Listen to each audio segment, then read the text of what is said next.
Good morning. Today is forecasted to be one of the hottest days recorded in the country for over 200 years, with temperatures looking to go up to about 39 degrees. Most people are actually stayed at home thinking, well, we're not going to go fishing, they're not going to be having it today, but this is perfect conditions for catching carp off the surface.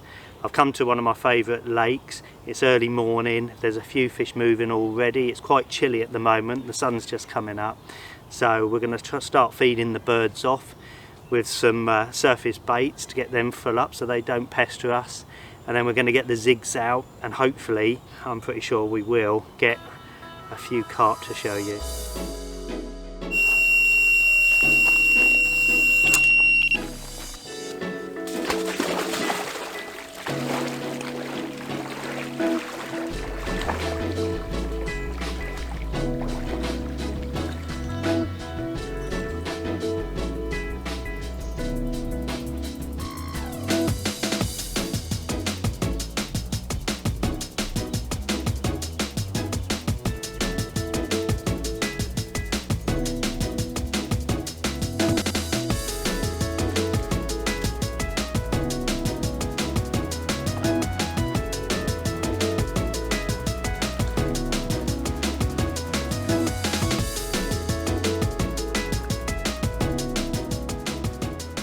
Well, I told you the zigs work. This one come on the surface zig of all things. A couple got away with it. We've had a few fish out there.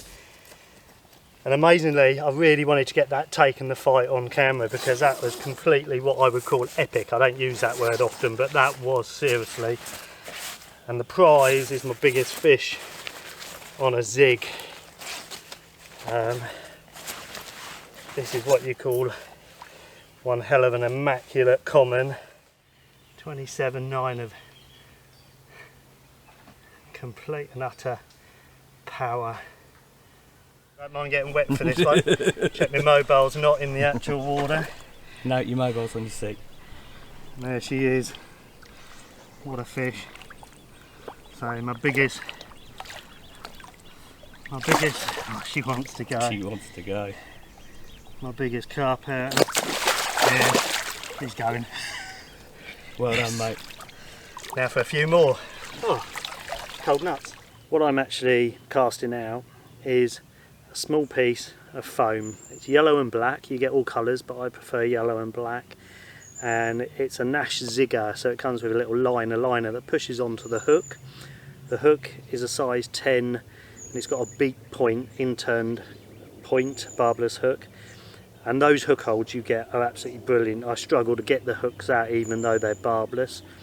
And then they're attached to 10-pound zig flow. On one of these I'm stretching my arms to the full length, as you can see, well nearly, and that is fished up on the surface. So that one is up on the top, and on the actual surface I'm casting out dog biscuits, pedigree chum mixer, accurately over the top of this. There's quite a few mouths out, but I've also got exactly the same rig and the same bait fished at 2 foot because it's only 3 foot of water out there. So those carp that are coming up, they see it, they're inquisitive, and quite often they would just, you know, pick it off to see what it is. I've actually had 2 carp today, both 27s, amazingly, a 27.9 common, and I thought the second one was the same fish an hour later, but it was actually turned out to be a different fish, which isn't surprising, at 27.15. One came on the surface, one came about a foot below the surface, and it's a good idea when you're fishing zigs to fish 2/3 of the depth. So if it's 9 foot, fish a zig at 6 foot, that's a good starting point. And then down to the lead attachment, I just tie the zig flow, which is 10-pound, to the swivel. That pushes into a Nash weedless lead clip, and it's designed to drop the lead, so you just push the little sleeving on, just wet it, push it on very lightly, and when you get a take it simply drops the lead. Very important, because trying to land a nigh on 30-pound carp with, I don't know, a 4 foot length of line hanging from a lead is not good. And then running on that is just on the lead clip is 0.75 meters of lead cord just to pin it down, and my main line today is £12, so slightly less than the actual hook link. Pretty simple. You really do need to drop those leads, so save up all your old ones, your old rubbish ones, and obviously they're the ones I use usually just to get rid of them. So fairly simple rigs, but quite difficult to cast. But the key in catching on the zigs is about the way you bait over the top of them, and I'll just run that through with you in a minute. The next thing is how you go about baiting. Now I always start a session one with a zig at 2/3 of the depth subsurface and one up on the surface, and what I do is I use a couple of marker sticks and I wrap out 15 wraps with my spod rod, clip it up. That's where I'm going to be feeding dog biscuits, floating pellets, and quite often I'll put some dead maggots in there, especially if I'm using a red bit of foam 2/3 of the depth.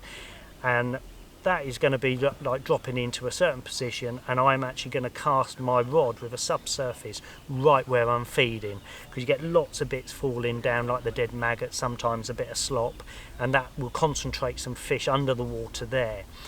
And in that mix there's a lot of floating baits, dog biscuits and pellets, and they drift out on the wind into the lake, attracting carp from all directions. But I don't actually put my surface bait where I'm feeding. I will position that about 20 yards further out in the lake, so the carp come in, they get lots of confidence on those floating dog biscuits where I'm feeding them. Some of those slowly drift out, eventually they go over where I've positioned the bait, and all you'll see, it's quite exciting, all you'll see is a great big swirl out in the lake, and about 4 seconds later the old alarm will scream. It takes quite a time to transmit that bite back to the alarm. And another little tip is I just put some oil or some fluids onto my dog biscuits and in my mix, and that just creates a nice flat spot, especially if there is a little ripple. Creates a flat spot. If you're using a surface bait, sometimes you can actually see that out on the actual surface with the naked eye, and it just flattens that, and you can see all those mouths coming up. So if it's a really hot day, there's very little wind, most people stay at home and you think, oh, the fish won't be having it. Come down, experiment with the zigs, because believe me, you will catch a lot of fish.